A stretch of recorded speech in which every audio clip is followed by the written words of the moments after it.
Hello दोस्तों, welcome. C F F flood control limited company का IPO open होने वाला है। कंपनी के डिटेल्स देखेंगे, जैसे कंपनी करती क्या है, बिजनेस मॉडल क्या है, कब से मार्केट में है, कंपनी का फाइनेंशियल स्टेटस देखेंगे, जैसे कि सेल्स ग्रोथ कैसा है, प्रॉफिट ग्रोथ कैसा है, आईपीओ लाने का कारण देखेंगे, आईपीओ का price band, opening date, closing date, valuation क्या लगा, ये देखेंगे, जीएमपी अपडेट और इस आईपीओ में अभी अप्लाई करें या अवॉइड करें, ये भी देखेंगे।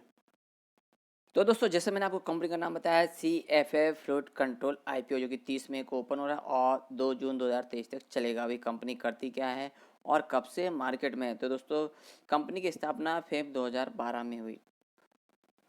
पर दोस्तों, कंपनी के जो प्रोमोटर्स हैं, ग्रुप कंपनी है, पहले से ही डिफेंस मैन्युफैक्चरिंग स्पेस में 20 सालों से भी ज़्यादा लंबे समय से इस सेक्टर में काम कर रहे हैं। तो अभी कंपनी करती क्या है, तो यहाँ पे कंपनी मैन्युफैक्चरिंग करती है और सर्विसिंग देती है, जो कि शिप बोर्ड मशीनरी रहती है, शिप में यूज़ होने वाली जो मशीनरी रहती है वो कंपनी बनाती है और इसकी सर्विसिंग भी करके देती है। जो कंपनी मशीनरी बनाती है वो क्रिटिकल कंपोनेंट सिस्टम बनाती है, जिसकी टेस्टिंग फैसिलिटी भी है कंपनी पे, जो कि सबमरीन सरफेस शिप में यूज होते हैं, जो कि मेनली इंडियन नेवी इन्हें यूज़ करती है।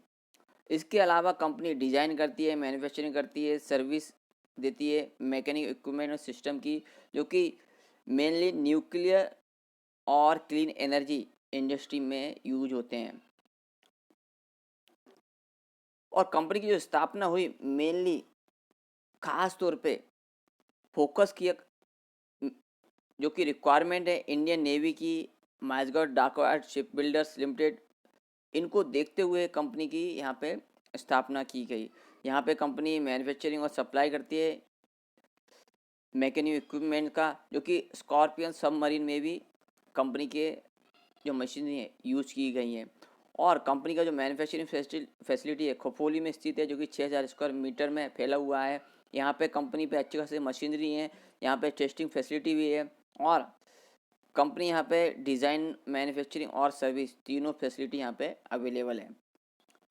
अभी कंपनी जो सर्विसेज देती है, जो खास तौर पे सबमरीन सरफेस शिप और इंडियन नेवी के लिए यहाँ पे देती है, जो कि और ओरिजिनल इक्विपमेंट मैन्युफैक्चरिंग कंपनी के लिए यहाँ पे कंपनी क्या करती है, सर्विसिंग देती है। इसमें फ्लड कंट्रोल सिस्टम हुआ, डिस्ट्रीब्यूटर हुआ, air panel, weapons and control system, steering gear, propulsion system, high pressure air system, hydraulic system, breathing and diving air system, integrated platform management system, ये सब सर्विसिंग देती है, जो कि सबमरीन और surface ship में यूज होती है इंडियन नेवी की और ओरिजिनल इक्विपमेंट मैन्युफैक्चरिंग कंपनी, इन्हें ये सब कंपनी सर्विसिंग देती है।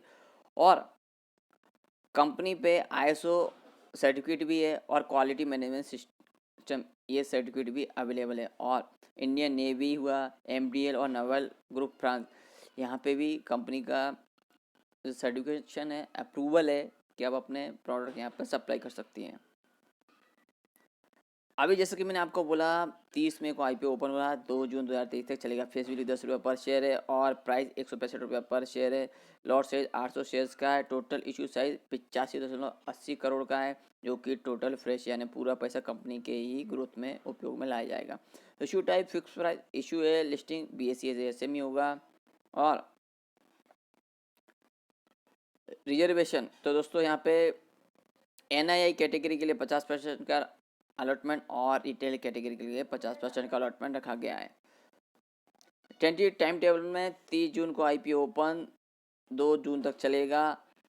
अलॉटमेंट 7 जून को होगा और जिन्हें अलॉटमेंट नहीं मिलेगा उनका पैसा 8 जून को रिफंड करना स्टार्ट हो जाएगा।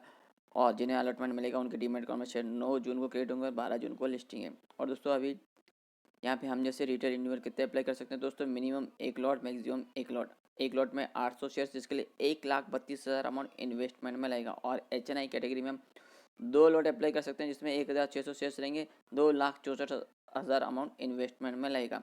और दोस्तों, यहाँ पे कंपनी के प्रोमोटर्स में श्री सुनील मेनन और श्री गौतम मक्कर, ये कंपनी के प्रोमोटर्स में। और प्रोमोटर्स का होल्डिंग आईपीओ के पहले 99.99%, आईपीओ के बाद 73.30% रह जाएगी। और दोस्तों, अभी कंपनी का फाइनेंशियल ग्रोथ देखते हैं, तो इसमें अभी हमें पता चलेगा कंपनी का फाइनेंशियल कैसा है। तो फिगर्स लैक्स में ही है। मार्च 20, मार्च 21, मार्च 22 और दिसंबर 22, यानी कि हम मार्च 23 का यहाँ पे एक अंदाज़ा लगाएंगे क्या आगे और भी फिगर हो सकती हैं। तो एसेट कंपनी की मार्च 20 में 4,310 लाख की, जो कि मार्च 21 में 4,232 लाख, यानी थोड़ा सा कम देखने को मिला। या ओवरऑल यहाँ पे आप देखेंगे रेवेन्यू ग्रोथ भी कम देखने को मिली, यहाँ कोरोना इम्पैक्ट भी बोल सकते हैं, प्रॉफिट ग्रोथ भी कम देखने को मिला। मार्च 22 में देखें तो 5,593 लाख कंपनी का एसेट जो कि ग्रोथ देखने को मिली, और दिसंबर 22 तक 7,165 लाख का कंपनी का एसेट। तो ओवरऑल देखें कंपनी का एसेट ईयर ऑन बेस पे बढ़ा है। रेवेन्यू ग्रोथ देखें तो मार्च 20 में 3,196 लाख का, जो कि मार्च 21 में मैंने ऑलरेडी आपको बोला 1,481 का ही देखने को मिला, जो कि कोरोना इम्पैक्ट बोल सकते हैं, कम देखने को मिला। मार्च 22 में 4,712 लाख का, तो यहाँ पे कंपनी का रेवेन्यू बढ़ा है। और दिसंबर 22 में देखें तो 5,085 लाख का, यानी कि दोस्तों यहाँ मार्च 23 तक 7,000 के ऊपर यहाँ पे कंपनी का रेवेन्यू जाते हुए नजर आएगा। तो ओवरऑल देखें कंपनी का रेवेन्यू भी अप ट्रेंड में है ईयर ऑन ईयर बेसिस पे। प्रॉफिट देखें तो मार्च 20 में 133 लाख का, जो कि मार्च 21 में कम देखने को मिला, ओनली 24 लाख का।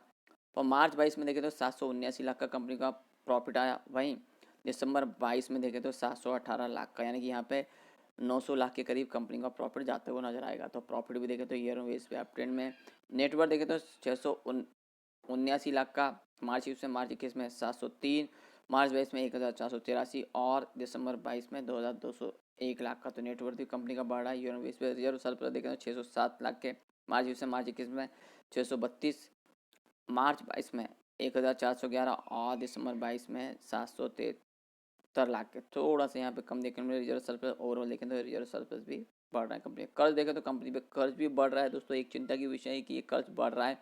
मार्च 20 में कंपनी का कर्ज 1,433 लाख का, जो कि मार्च 21 में बढ़ के 2,261, और मार्च 22 में कंपनी ने यहाँ पे कर्ज कम किया है 1,659 लाख का, और दिसंबर 22 तक 2,693 लाख का। तो ये थोड़ा सा चिंता का विषय है कि कंपनी का कर्ज बढ़ा है। ओवरऑल देखें कंपनी के फाइनेंशियल यहाँ अच्छे हैं, स्ट्रॉन्ग बोल सकते हैं कंपनी के फाइनेंशियल, और company year on year base पे ग्रोथ कर रही है।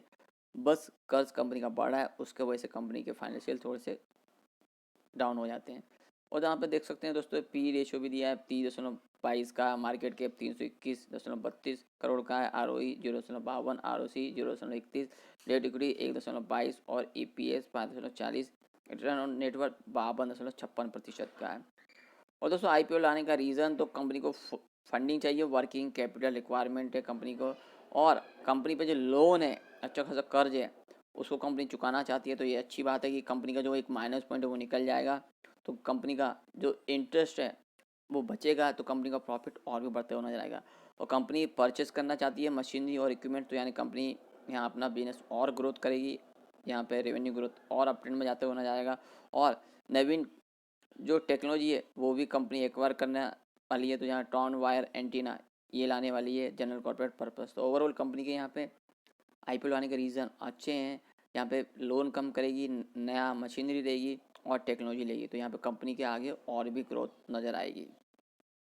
और दोस्तों कंपनी का एड्रेस हमें पता होना चाहिए, हम किससे पैसा दे रहे हैं। तो दोस्तों आप देख सकते हैं ये कंपनी का खरफोली का एड्रेस है, यहीं पे कंपनी का मैन्युफैक्चरिंग फैसिलिटी है, जो कि खरफोली खालापुर डिस्ट्रिक्ट रायगढ़ में है। Phone number, email ID, website, और भी यहाँ आप कंपनी का डिटेल चेक कर सकते हैं। और रजिस्टर्ड कंपनी का cameo corporate services limited, phone number, email ID, website, registered का में अलॉटमेंट स्टेटस चेक करने के लिए उपयोगी पड़ेगी। और वैल्यूएशन मार्जिन देखें तो फाइनेंशियल 2022 के मुताबिक यहाँ पे ईपीएस 5.46 का है, पी रेशियो 30.22 का है, रिटर्न ऑन नेटवर्क 52.56% का है, एनएवी 10.39, आर ओ सी 36.81%, ईवीटा 26.81%, डेट इक्विटी 1.12 है। तो दोस्तों जैसे मैंने आपको बोला कंपनी के फाइनेंशियल यहाँ पे ठीक ठाक है, एकदम स्ट्रॉन्ग नहीं बोल सकते, यहाँ पे थोड़ा कंपनी पे कर्ज भी है, और वैल्यूएशन कंपनी ने यहाँ पे महंगा लगाया हुआ है। और जीएमपी अपडेट देखें तो दोस्तों यहाँ 29 मई 2023 के आज जीएमपी अपडेट हो चुका है, 12 चल रहा है, और सब्जेक्ट टू सौदा 20,000। तो दोस्तों यहाँ पे जीएमपी भी अपडेट है, सब्जेक्ट टू सौदा भी अपडेट है, फिर भी इस कंपनी में अप्लाई करें क्या अवॉइड करें। तो दोस्तों यहाँ पे कंपनी का जैसे मैंने आपको बोला फाइनेंशियल यहाँ ठीक ठाक है, एकदम स्ट्रॉन्ग भी नहीं बोल सकते पर ठीक है।